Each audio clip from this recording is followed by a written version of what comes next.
Hello, everybody, and thank you for tuning in to the Liberty Report. With me today is Daniel McAdams, and Daniel, good to see you. Good morning, Dr. Paul. How are you? I am doing well, and I'd like to visit today with you on the subject of North Korea. Are they about to attack us? Are they capable of attacking us? And I've always maintained that the best way to decide whether or not they're ready to attack us is whether or not they have their streetlights on. But they haven't solved the problem of having streetlights in North Korea, so I'm not quite worried that they're on our shores. But anyway, there's always the fear-mongering going on, and you have to have an enemy. The military-industrial complex has to have a justification for building more weapons and aircraft carriers. I understand there are 3 U.S. aircraft carriers in the Far East there, you know, just in case. So they know we are militarily powerful. But I want to talk a little bit about a vote this week. On Tuesday, there was a vote in the House, and once again, it dealt with North Korea, and everybody felt good about it because it passed overwhelmingly, 415 to 2. Happens to be friends of ours that voted against it, but these were sanctions, really, really tough sanctions on the North Koreans because we have to punish them, and they have to listen to us and to make sure they never attack us. Of course, our position has been that sanctions aren't all that worthwhile, and they usually do the opposite of what is intended. But the one thing is, it was overwhelmingly passed, Republicans and Democrats, bipartisan support for this effort to say that the approach has to be through militancy. Sanctions, as far as I'm concerned, are an act of war. I mean, they're pretty vicious. And we'll go over a little bit what's in there. If anybody ever did this to us, believe me, whether Trump were president or whether Obama were president, if they did it to us, this country would be just as unified as we were after 9/11. But no, we go and do this, and people justify and say, well, I'm not for war, but I'm for these sanctions, and this is not the first time, but it continues on and on. And members of Congress cannot play innocent on the sanctions game. We know from Iraq that the sanctions killed hundreds of thousands, mostly children, mostly innocent civilians.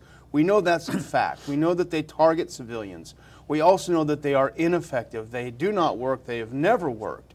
So Congress would like to pretend that, hey, I can go back home and boast that I'm getting tough on North Korea, but I'm not for war. But as you said, vote for these sanctions really is a vote for war, and sanctions often lead to war. Right, and I want to go over some of the points that are made. I mean, the bill is not simplistic. It wasn't a one-page bill like we would write if we wanted to it was tough to read, yeah. Repeal a certain program.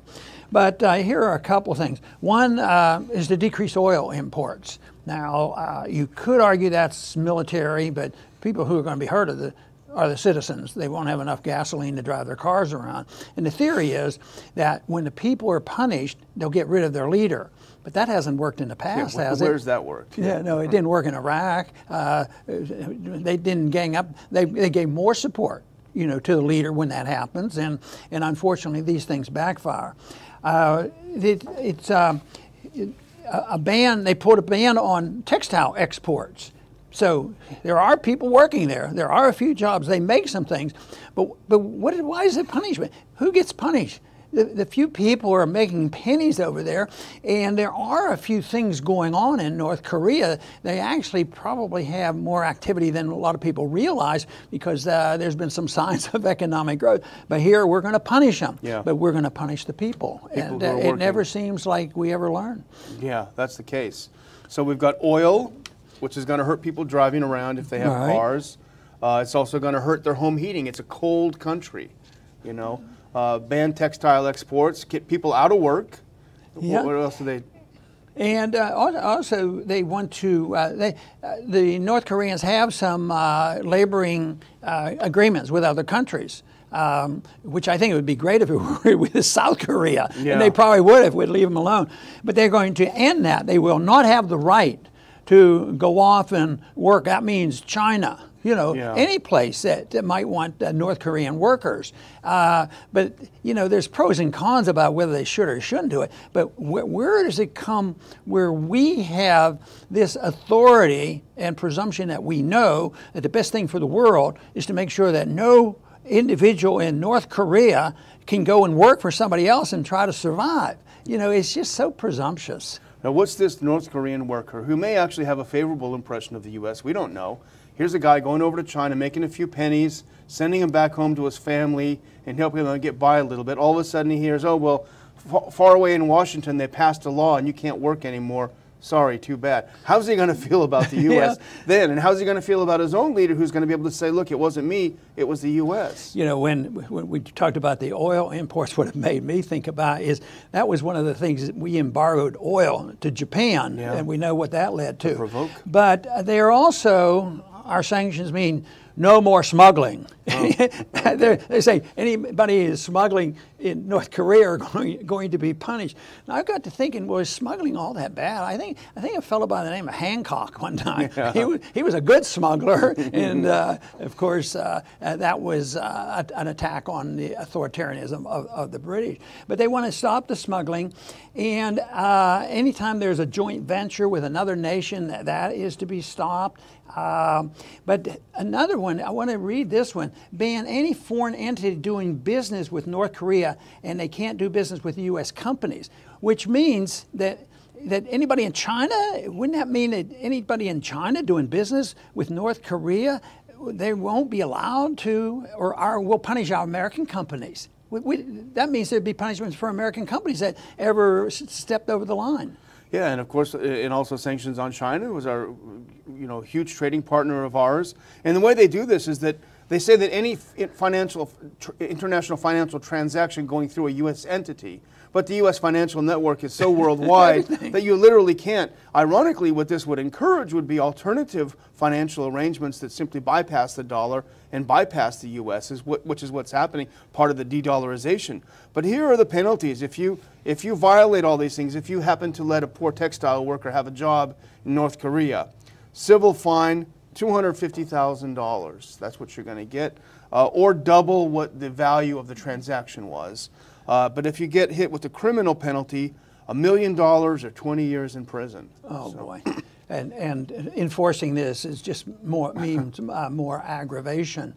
But there are some senators who would like to go in a different direction, and we still get back to this whole argument about sanctions being a convenient intermediary doing nothing or going to war. Of course, our position is, of course, that this is an act of war. But a lot of people who are generally anti-war will vote for the sanctions, which is I think the wrong position. But there are three senators who have introduced legislation, I think led by Chris Murphy, who has been correct on some of these issues from Connecticut, Schatz from Hawaii, and Booker from New Jersey. They've introduced legislation that said that there can't be any unauthorized attack on North Korea, which, it's good to make the point, but don't you think there should have been an automatic prohibition? What I'm afraid this does, not that I'm opposed to it, I'd support it, but what it does is suggest that a president can do anything he wants unless he's unauthorized. And they're saying, no, you're not authorized. Where does he get the authority to do it in the first place? But so we're so far removed from the Constitution and the Congress and the people making these decisions that they have to say, well, there's a position here, you can't do it unless it's authorized. Like I say, I still like them making the point because everything else has come up short, and they don't seem to pay much attention to the Constitution. At least there's a kernel there. It would be nice if therefore Republicans would get on and they would band together and say we will do anything, because an individual or small group of senators have a lot more power than in the House. So a group of them could get together and do what their best to block it. But here's something that's disturbing, Dr. Paul. This is Kevin McCarthy, the majority leader of the Republican Party in the House. Of course, in his statement, he talked about, because this bill is named after the Otto Warmbier, the American kid who was over there. He got himself into some trouble. He ended up in jail. He apparently was in a coma, and he came back. When he was returned, he died. This is named after him. But he referenced the torture of this kid. And of course, the Hamilton County Coroner's Office found no signs of torture. But here's what McCarthy said, which I think is dangerous. quote, "There is nothing to be gained and everything to lose by working with such an evil regime." So that's it. So there's no point in talking, diplomacy, nothing. So he would have been pretty critical of Kennedy talking to Khrushchev Yeah, when we were on pins and needles. What's going to happen to the nukes that were in Cuba? So this whole idea that you don't ever talk to people just makes no sense. But that is sort of the policy right now. Isn't it ironic and sad that this is a tragedy that the kid should have never been put in jail, obviously. When you travel, there are laws that are different than our laws, however, and some countries do have harsh punishments. So he probably should have known better what he was getting into. But how ironic to use the tragic death of this one American to push a policy that may lead to the death of millions of people. Yeah, it's emotional, it's propaganda, it's the way we go to war. I mean, how many, this is distortion. I wouldn't think that anybody thinks they're participating in a lie, but they haven't kept up well enough because they probably haven't read that coroner's report. And I don't know what their answer would be because I bet they would say, well, I didn't know that, or maybe, well, he wasn't reputable or something like that. But if there's been no signs of torture, it's pretty easy for me to think of the possible diseases a person can get. I mean, there are some diseases that are very, very devastating that could explain it all. But I'm sure the conditions were lousy. Yeah. And the big question is, what was the motivation and how did this all come about? But and no government should be excused, for not helping people, under these circumstances. But we don't have exactly an open door policy for illegal aliens coming into this country. Yeah. So, but it is still very tragic. It's so sad. But it adds sadness, greater sadness, because they're using it. To say that this is the reason we have to take the next step toward moving toward war. But from their side, they'll say, no, you guys got it wrong because we're moving away from war, and yet the evidence of the last 20 years, especially, that sanctions lead to war. But that's history. Generally is the case too. When the sanctions come, it usually ends up to war. It's the trading that they need. And these 6 things that we read off, that was interference mostly in trade. Allowing people to survive and work and make something and sell something. And I am absolutely convinced if we would just mind our own business, get out of there, that they probably would have exchanges from North and South Korea. But when the intimidation is there and they're threatened with an attack from us, they have to come across, because they know that if they're not strong, what happens when we convince people, well, totally disarm and we're not going to touch you, then they get killed. What happened, with Saddam Hussein and Gaddafi. So this is, that explains, why the North becomes more aggressive. But I'm still a strong believer in a more interrelationship with two factions, especially North and South Korea. They have every reason, to want to get along, and I think it would soften the stand in the North. So I don't think they're on the verge of what happened in 1950, which I remember clearly, but that was egged on by mostly China and Russia, because we own South Korea. Once again, it was to expel the Americans.